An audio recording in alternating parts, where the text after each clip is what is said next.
اپنے بچوں کو وکیل بنائیے، آپ اپنے بچوں کا کیا بناتے ہیں بنائیے، لیکن سب سے پہلے بچے کو قرآن پڑھنے والا بنائیے، بچے کو قرآن پڑھنے والا بنائیے، کیونکہ مرنے کے بعد رب ذوالجلال یہ نہیں فرمائے گا کہ تم نے کتنی دولت جمع رکھا تھا، تم نے کتنی بینک بیلنس رکھا تھا، تم نے کتنے بلڈنگز بنائے تھے۔ رب ذوالجلال یہ فرمائے گا کہ تم نے میرے کلام پاک کی تلاوت کی تھی، کہ آپ ہزاروں دنیا کی کتابیں پڑھے اور پڑھائیے، لیکن آپ اپنی اولاد کو ایک کتاب اللہ کی ایک کتاب قرآن کریم کو اپنی اولاد کو سکھائیے۔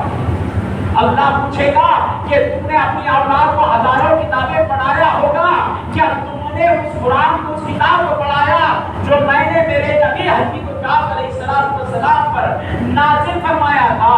قرآن کو کیا تم نے اپنی اولاد کو پڑھایا ہے؟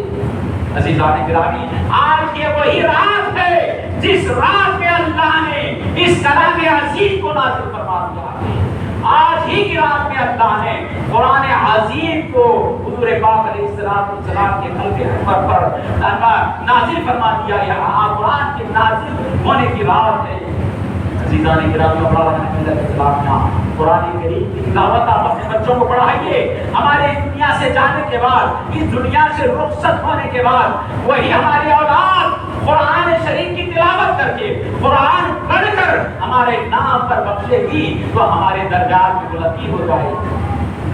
اگرچہ کہ یہ بات کڑوی لگ رہی ہے، لیکن سچ ہے، حق ہے کہ ہم اپنے اولاد کو قرآن کی تعلیم دیں۔ عزیزان گرامی، مال انسان ثلاث امور، آپ سمجھیے میری تقریر کے میں یہ کی جانب آ رہا ہوں کہ ہر انسان کے ساتھ میں تین چیزیں ساتھ ہوا کرتی ہیں۔ پہلا اس کا مال ہے، دولت محنت مشقت کر کے مال دولت اکٹھا کرتے ہیں۔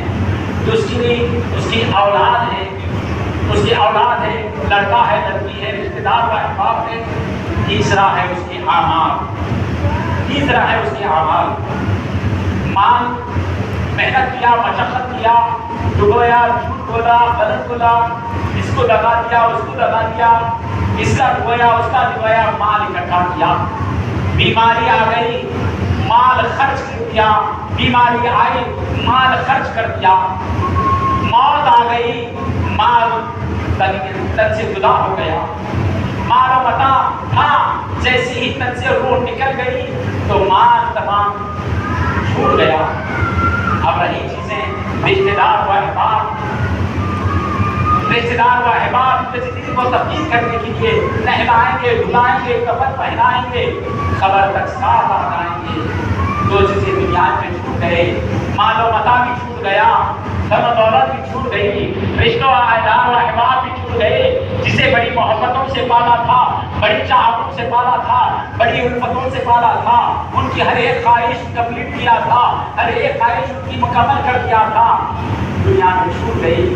اب رہی چیز کیا ہے؟ تیسرا ہے وہ اعمال، تیسرا ہے اپنا عمل جو خبر میں بھی ساتھ میں آنے والا ہے۔ اگر ہمارے اعمال اچھے ہوں گے، اگر اعمال ہمارے صالحہ ہوں گے، اگر ہم نے نمازوں کو پڑھا ہوگا، اگر ہم نے قرآن کی تلاوت کی ہوگی، اگر ہم نے اللہ اور اس کے رسول کے بتلائے ہوئے طریقہ پر زندگی گزاری ہوگی، خالہ اللہ اور خالہ رسول پر عمل کیا ہوگا، اللہ اور اس کے رسول کے بتلائے ہوئے طریقے پر عمل کیا ہوگا، تو ہمارے اعمال نیک ہوں گے تو ہماری خبر جنت کے باغات سے پار ہو جائے گی۔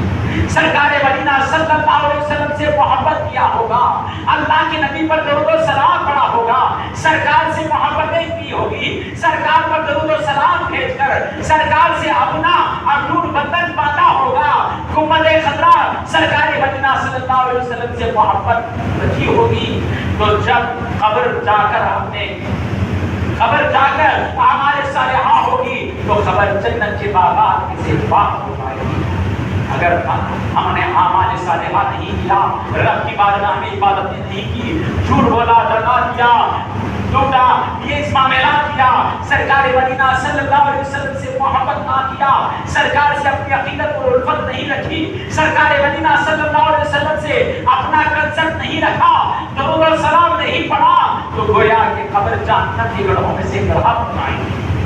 عزیزان گرامی، اللہ کے نبی نے ہمیں متنبہ فرما دیا، یہ آگاہ فرما دیا کہ یہ چیز ہے۔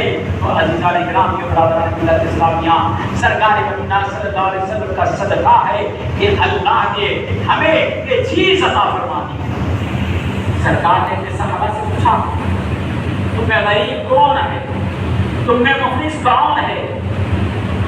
تو صحابہ نے عرض کیا یا رسول اللہ صلی اللہ علیہ وسلم، ہم میں مفلس اور غریب وہ ہے جس کے پاس دھن نہ ہو، جس کے پاس مال و متا نہ ہو، جس کے پاس بہترین بلڈنگ نہ ہو، جس کے پاس بہترین مکان نہ ہو، وہ غریب ہے۔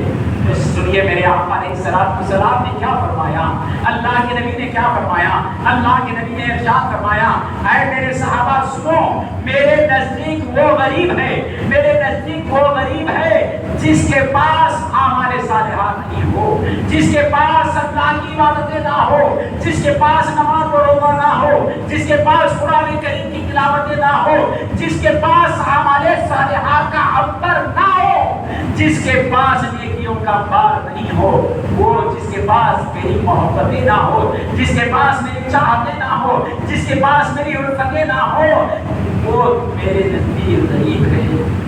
عزیزان گرامی و برادران ملت اسلامیہ، سرکار مدینہ صلی اللہ علیہ وسلم نے فرما دیا تو ملت اسلامیہ ہمیں چاہیے کہ ہم اعمال صالحات کی جانب جائیں۔